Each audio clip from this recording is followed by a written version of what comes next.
Voilà, bonjour à chacune, à chacun. Je suis très heureux de pouvoir être devant vous pour apporter, je l'espère, un message encourageant qui nous amènera à peut-être mieux connaître Dieu, mieux connaître le Seigneur. C'est ma prière ce matin et vous allez comprendre pourquoi avec le thème que nous aborderons aujourd'hui ensemble. Mais j'aimerais commencer par une petite expérience. J'aime bien toujours introduire les choses un peu comme ça. Mercredi dernier, nous avons eu un groupe d'ados. Le groupe d'ados qui s'est réuni ici avec des jeux. On a eu une méditation et j'ai voulu faire un jeu avec eux. Ce jeu, c'est le jeu des choix impossibles. L'idée est simple. Je vous donne, dans un contexte purement fictif, bien entendu, je vous donne deux alternatives et vous essayez de me dire laquelle vous préférez. Et vous allez voir que ça peut être difficile de choisir, mais ça peut être aussi très intéressant. Alors le premier choix que je vous laisse, c'est est-ce que vous préférez tout savoir, tout le temps tout savoir, les pensées, tout, ou ne rien savoir du tout? Je prends le temps de réfléchir. Qui, parmi vous, préfère ne rien savoir du tout? Très bien. Donc le reste préférerait peut-être savoir. Abstention? Non, il faut choisir un des deux. Abstention. Deuxième question. Est-ce que vous préférez toujours dire tout ce que vous pensez, tout ce qui passe, ça sort, ou ne plus jamais parler?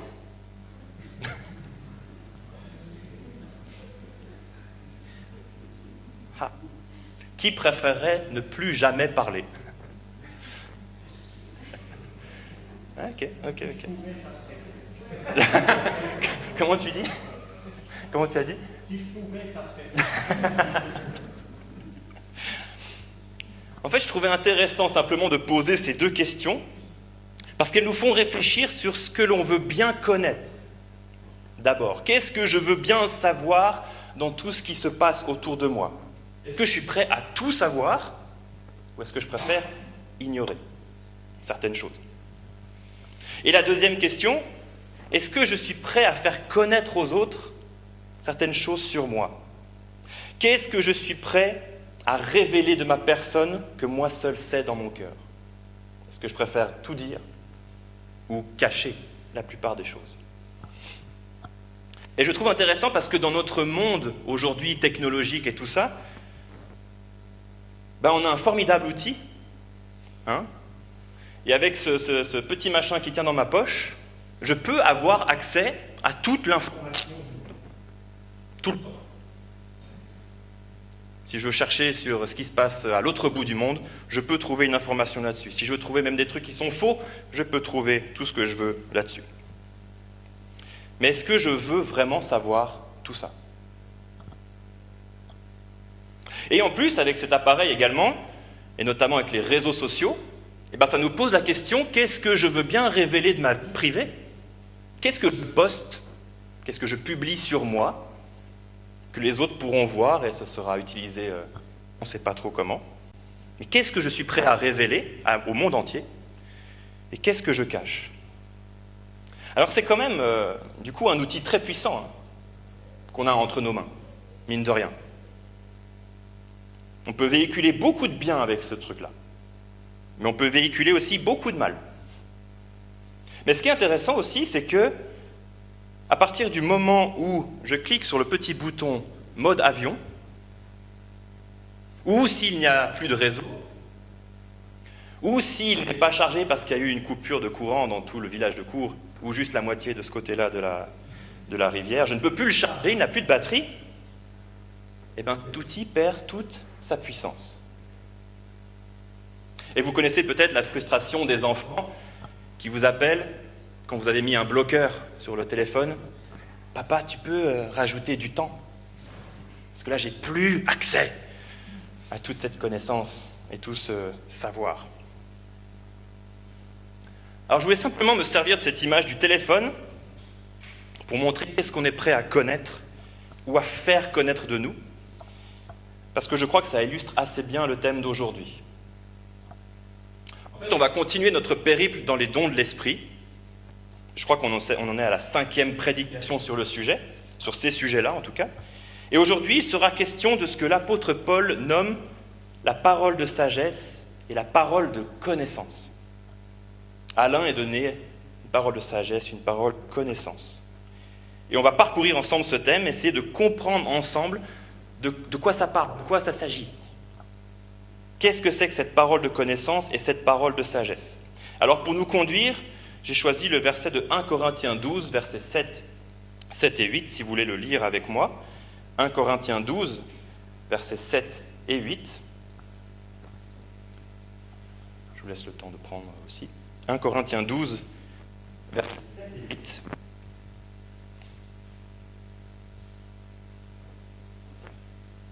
Or, à chacun, la manifestation de l'Esprit est donnée pour l'utilité commune. En effet, à l'un est donné par l'Esprit une parole de sagesse, à un autre une parole de connaissance, selon le même Esprit. Simplement ces deux versets, vous allez voir, je vais en convoquer quand même pas mal d'autres, pour pouvoir creuser ce thème qui n'est pas tellement abordé dans la parole de Dieu. Mais avant de nous lancer dans le vif du sujet, je veux rappeler deux choses. Il est important de rappeler l'utilité des dons que l'Esprit nous donne. Et dans le passage qu'on vient de lire ensemble, le rappel, il est clair. Un don de l'Esprit ou une manifestation de l'Esprit est donné pour l'utilité commune. Autrement dit, et je ne le répéterai jamais assez, un don de l'Esprit est donné pour servir l'Église. Pour l'édifier, pour la fortifier, pour l'encourager, pour l'enseigner, etc., etc. Aucun don n'est donné, en fait, pour nous faire plaisir à nous-mêmes. Ce n'est pas juste pour moi que je peux avoir une parole de sagesse ou de connaissance, ça doit servir à l'utilité commune. Premier rappel. Et deuxième chose, ces dons nous sont accordés par Dieu, par son Esprit. Ces dons ne sont pas en nous, ces dons ne sont pas à nous, c'est Dieu qui nous les donne pour le bien commun. Ce qui veut dire que sans l'Esprit de Dieu, on ne pourrait rien faire. On serait comme ces téléphones coupés du réseau, coupés de l'électricité, de l'énergie, etc. On ne pourrait rien faire. On serait un formidable outil, mais inutile. Alors soyons connectés à notre Seigneur par l'Esprit, pour que ces dons, et pas celui dont on parle ce matin, pour que ces dons aient une place dans notre Église et puissent aussi servir notre Église entièrement. Alors maintenant, une parole de connaissance. Surtout s'attarder sur la parole de connaissance. Je dirai un mot après sur la parole de sagesse, parce que parole de connaissance fait couler beaucoup plus d'encre que parole de sagesse. En fait, en disant parole de connaissance, peut-être qu'en vous, ça convoque déjà quelque chose en se disant, mais ah oui, j'ai entendu parler de ces paroles de connaissance et j'ai une idée assez précise de ce que c'est. En fait, il y a deux interprétations majeures de ce que peuvent représenter ces paroles de connaissance d'abord. Et la première interprétation, qui est, je pense, la plus répandue, vous me direz si c'est celle à laquelle vous avez pensé en premier, elle est plus répandue dans des milieux qui sont plus portés sur les manifestations spectaculaires de l'esprit. Et ça consiste à dire que la parole de connaissance, c'est quand Dieu révèle une chose cachée sur quelqu'un à une autre personne. Dieu nous fait connaître quelque chose sur quelqu'un qu'on ne savait pas. Ça, c'est la première interprétation souvent évoquée dans les milieux un peu plus charismatiques. Alors, il y a plusieurs exemples qui pourraient illustrer cela. Premier exemple, c'est Jésus quand il rencontre une femme samaritaine. C'est peut-être cette histoire. « Va appeler ton mari, lui dit Jésus, et reviens ici. » La femme répondit « Je n'ai pas de mari. » Jésus lui dit « Tu as bien fait de dire « Je n'ai pas de mari », car tu as eu 5 maris, et l'homme que tu as maintenant n'est pas ton mari. En cela, tu as dit la vérité. » Et un peu plus loin, on continue, il s'est dit, la femme laissa sa cruche, s'en alla dans la ville et dit aux habitants, venez voir un homme qui m'a dit tout ce que j'ai fait. Ne serait-il pas le Messie ? Jésus a eu connaissance du parcours de vie de cette femme. Ça lui a été révélé et on pense que ça, c'est une parole de connaissance. Un autre exemple, connu aussi, je pense, beaucoup plus triste, le cas de Ananias et Saphira en Acte 5. Un couple, je vous lis le passage, un homme appelé Ananias avec Saphira, sa femme, vendit une propriété et garda une partie du prix, en accord avec sa femme. Il apporta le reste et le déposa aux pieds des apôtres. Et Pierre lui dit, Ananias, pourquoi Satan a-t-il rempli ton cœur au point que tu aies menti au Saint-Esprit et gardé une partie du prix du champ ? S'il n'avait pas été vendu, ne te restait-il pas ? Et après l'avoir vendu, n'avais-tu pas le droit de disposer du prix ? Comment as-tu pu former dans ton cœur un projet pareil ? Ce n'est pas à des hommes que tu as menti, mais à Dieu. À nouveau, Ananias et Saphira font quelque chose en secret. On va garder une partie du prix du champ. On va se faire passer pour des gens généreux dans l'église et on veut entrer dans l'église comme ça. Et Pierre reçoit une révélation de Dieu qui lui dit « mais ils ont menti ». Ils ne pouvaient pas le savoir autrement. Et donc on pense que ça aussi c'est une parole de connaissance. Je citerai peut-être un troisième exemple, c'est celui de Nathanaël. Peut-être vous connaissez aussi l'histoire où Nathanaël s'approche de Jésus et Jésus lui dit « Ah, voilà un vrai Israélite ». Nathanaël va répondre « D'où me connais-tu » Jésus lui répondit « Avant que Philippe t'appelât, quand tu étais sous le figuier, je t'ai vu. » Jésus savait ce que Nathanaël avait fait avant même qu'il le voie, avant même qu'il le croise. Et juste après ça, Nathanaël va se confondre en louange. « Ah, mon Seigneur, mon Dieu, roi d'Israël !»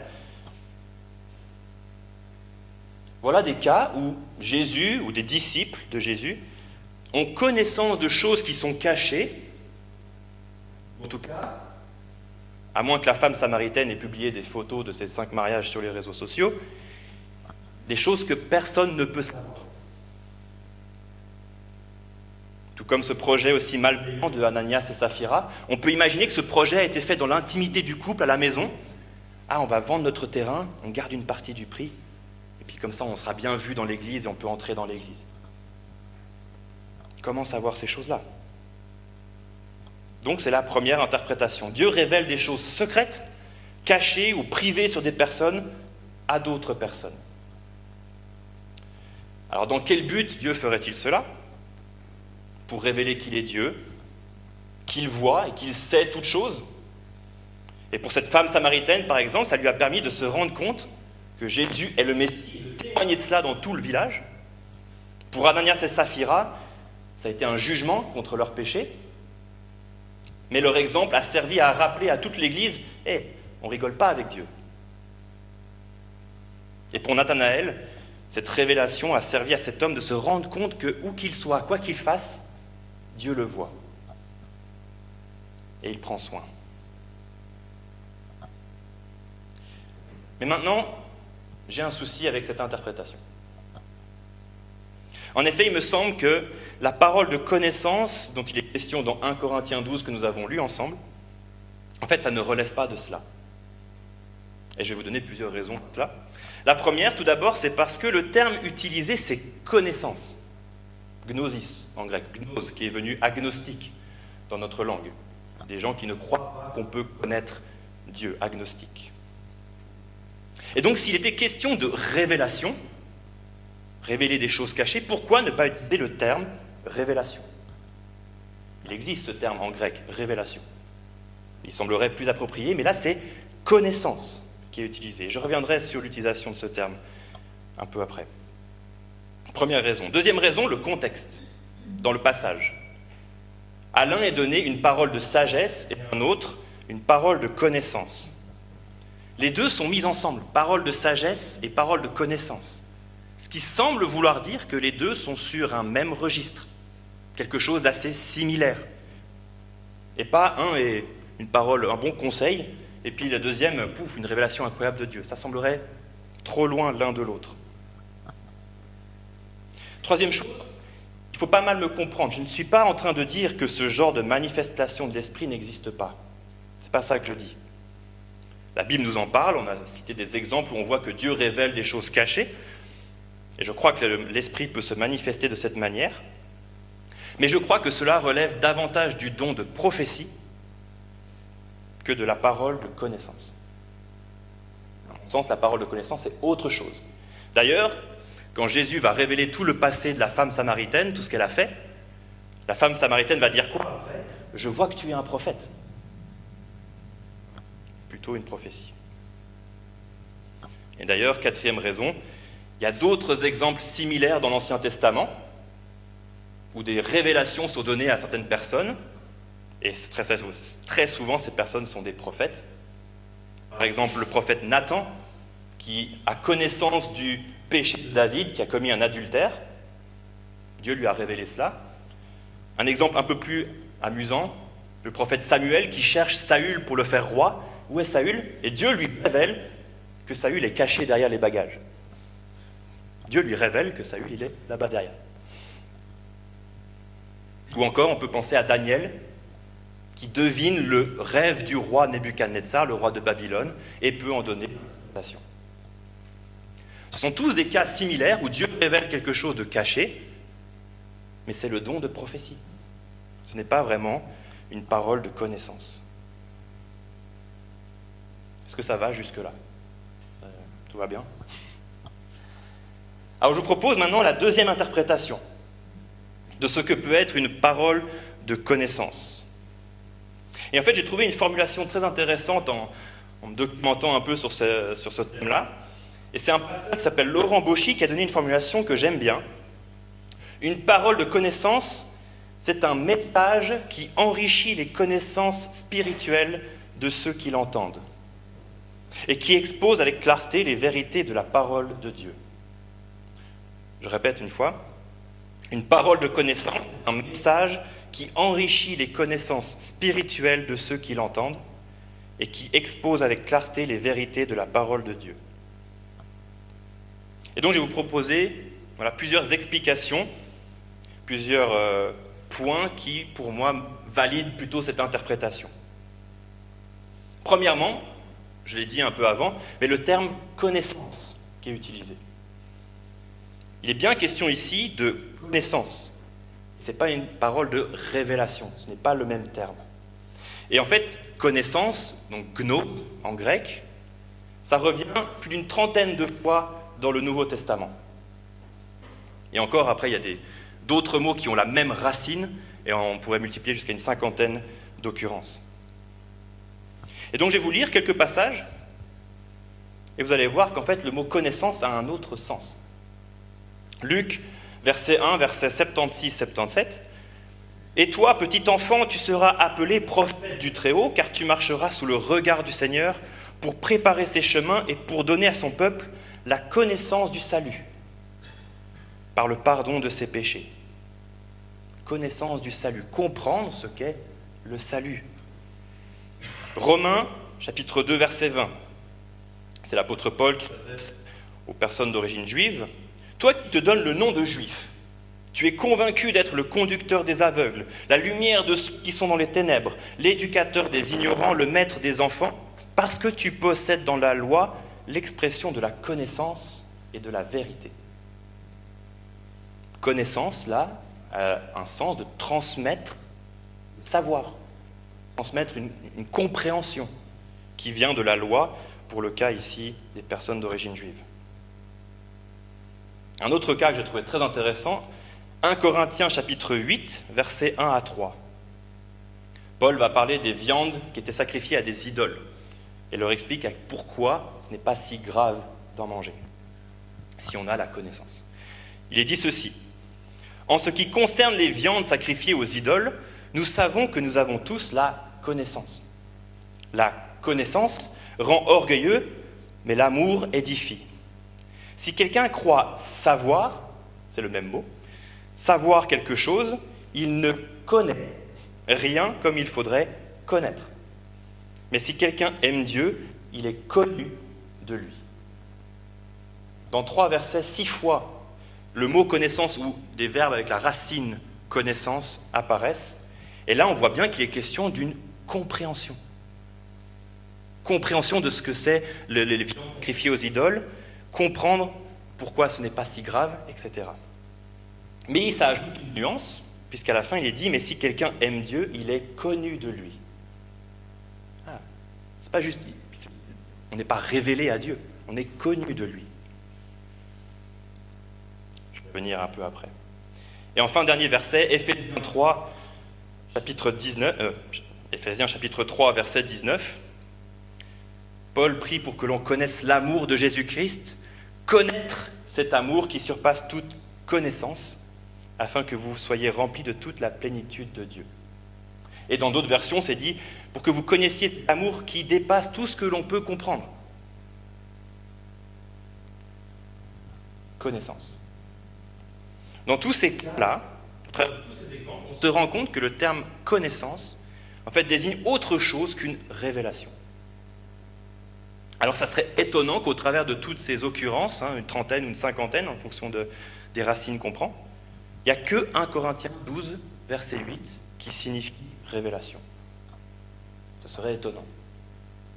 Et là, on se rend compte que le mot connaissance, en fait, désigne un savoir, une compréhension, une réflexion, une intelligence liée à une intimité avec Dieu, ou avec la parole de Dieu. Celui qui est Dieu est connu de lui. Il y a une relation. Et donc on voit que la connaissance est liée quelque part à cela. Mieux connaître Dieu dans cette relation intime avec lui. Deuxième chose pour cette interprétation, c'est le terme parole. Il est important ce terme parole. C'est bien une question ici d'une parole de connaissance. Et on ne peut pas négliger ce mot parole.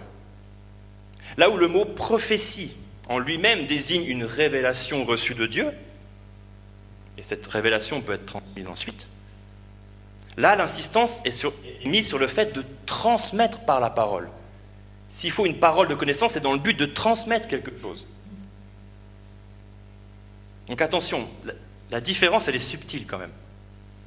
Parce qu'une prophétie, ça vient de Dieu, elle a pour but d'être transmise aussi, pour qu'on reconnaisse, s'il y a accomplissement, que c'est bien de Dieu que ça vient et que Dieu existe et qu'il est là.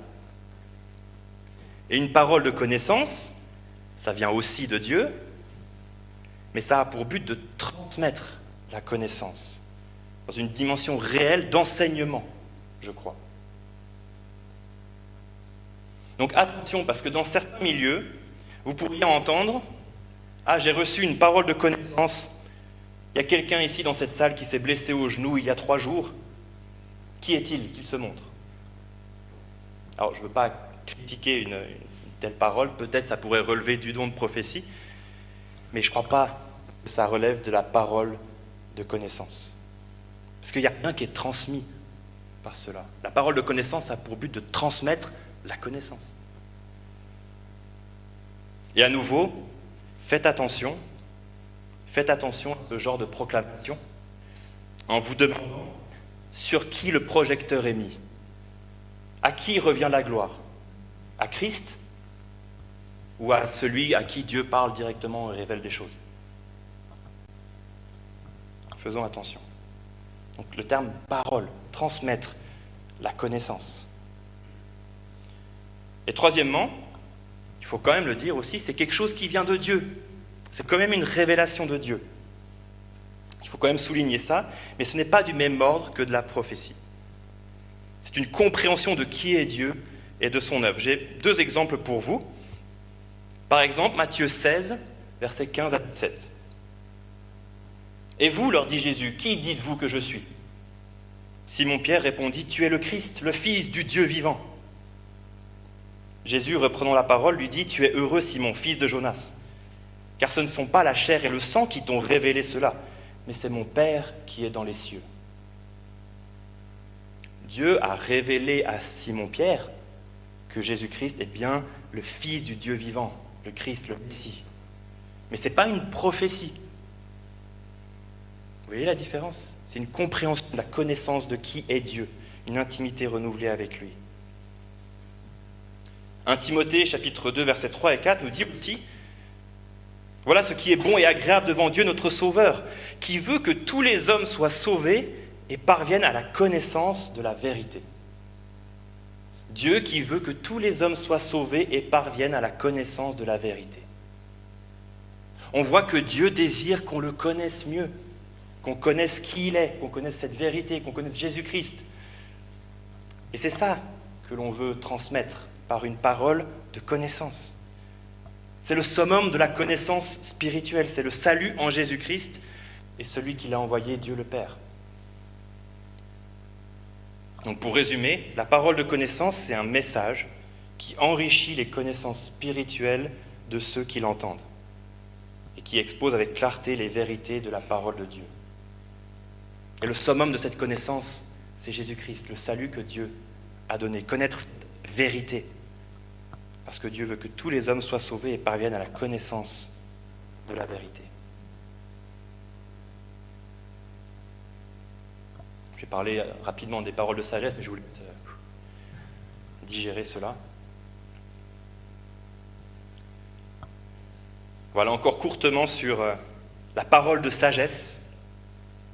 Celle-ci fait déjà moins polémique, c'est pour ça que je lui donne un peu moins de temps. On se représente beaucoup plus facilement ce que peut être une parole de sagesse. Je dirais simplement qu'une parole de sagesse, c'est un conseil donné, inspiré par l'Esprit, fondé dans la parole de Dieu, et qui communique une direction à suivre, un encouragement, une parole à propos, etc. Un bel exemple qu'il y a dans la Bible, c'est en Acte 15. Il y a un concile qui va se donner à Jérusalem, et tous les apôtres et autres envoyés vont se poser la question, mais on voit que des gens qui ne sont pas d'origine juive se mettent à croire. Est-ce qu'ils sont dans l'Église du coup ou pas ? Et il y a tout un débat qui se crée entre les apôtres, Pierre qui intervient, Paul et Barnabas parlent de leur expérience. Et à un moment, il y a Jacques qui intervient. Il intervient à la fin et il dit « Mes frères, écoutez-moi. Simon a raconté comment, dès le début, Dieu est intervenu pour choisir parmi les nations un peuple qui porte son nom. Cela s'accorde avec les paroles des prophètes, puisqu'il est écrit « Après cela, je reviendrai, je relèverai de sa chute la tente de David, Israël, je réparerai ses ruines et je la redresserai. Alors le reste des hommes cherchera le Seigneur, ainsi que toutes les nations appelées de mon nom, dit le Seigneur, qui fait tout cela et de qui cela est connu de toute éternité. » Et Jacques ajoute « C'est pourquoi je pense qu'on ne doit pas créer de difficultés aux non-juifs qui se tournent vers Dieu, mais qu'il faut leur écrire d'éviter les souillures des idoles, l'immoralité sexuelle, les animaux bouffés et le sang. » Et juste après, il est dit « Alors il parut bon aux apôtres, aux anciens et à toute l'Église d'envoyer un message à tous les croyants. » Jacques a réussi à conclure tout le débat par une parole à propos, inspirée par l'Esprit. Ne créons pas de difficultés aux personnes non juives. Et tout le monde a reconnu que c'était une bonne idée, inspirée de Dieu. Donc la parole de sagesse, une parole dite à propos, inspirée par Dieu, qui montre la marche à suivre pour l'Église ou un aspect de l'Église.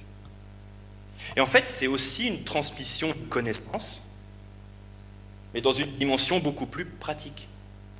Où est-ce qu'on va ? Comment on fait ? Ah, je comprends ça de Dieu, donc ça veut dire qu'il faut que j'aille par ici. Et c'est pour ça que ces deux paroles sont associées, je crois. La parole de sagesse et la parole de connaissance.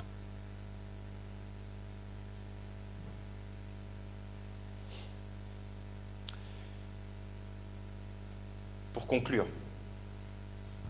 j'aimerais simplement rappeler l'exemple du téléphone connecté au réseau pour avoir toute la connaissance du monde. En fait, sans Jésus-Christ, nous, on ne peut rien faire. On n'a pas le réseau, il nous manque l'énergie. Sans le Saint-Esprit en nous, on ne peut rien faire. Alors vraiment qu'on puisse vivre ces dons de l'Esprit dans le bon équilibre. Ne pas les négliger, leur laisser une place qui leur est due, et ne pas non plus oublier que tout nous vient d'en haut, et que tout ceci doit servir pour sa gloire et servir l'Église. Trouver l'équilibre. Et enfin, je vous avais posé deux questions en introduction. Qu'est-ce que vous aimeriez connaître ? Tout connaître, ne rien savoir. Qu'est-ce que vous aimeriez faire connaître de vous ? Tout ou rien ? Et là, dans cette prédication, on a parlé beaucoup de connaissances, de transmettre la connaissance. Mais j'aimerais aussi par-dessus tout rappeler que Dieu vous connaît. Il vous connaît entièrement, parfaitement. Et même toutes ces choses que moi je cache dans mon cœur, que je vous cache, il le sait. Dieu les connaît. Et un jour, il nous a dit, c'est dit dans sa parole, un jour, tout ce qui était caché sera révélé. Tout sera connu un jour.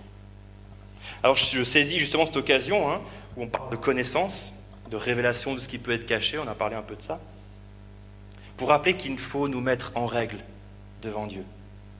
De paraître tout beau devant les hommes, c'est pas ce qui va compter à la fin. C'est comment on est devant Dieu. Parce que si les hommes ne nous voient pas, Dieu, lui, nous voit entièrement. Et il nous voit tout le temps. Mais sachez aussi que la plus grande des connaissances, c'est de savoir que malgré tout ça, malgré tout ce que Dieu peut savoir sur nous, tout ce qu'il connaît de nous, il est venu payer le prix à notre place. Justement pour prendre tout ça sur ses épaules. Pour que nous soyons connus de lui et qu'on puisse le connaître.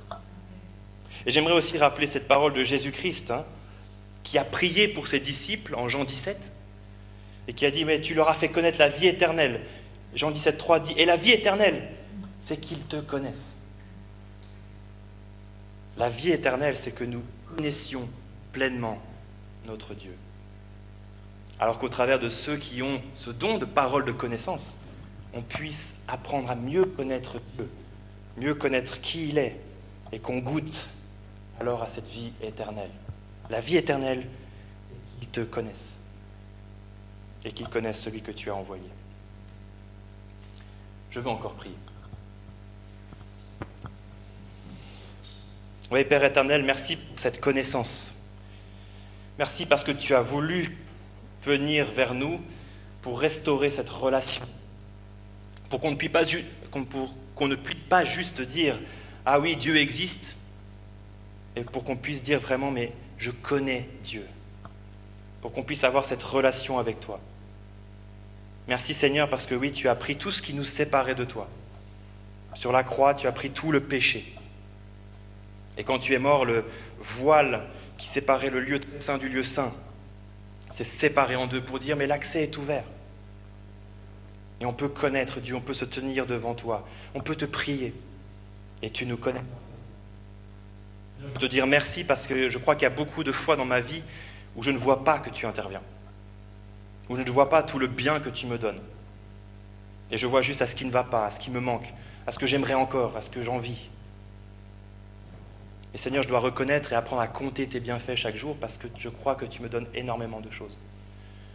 Parce que tu me connais parfaitement, tu nous connais si bien.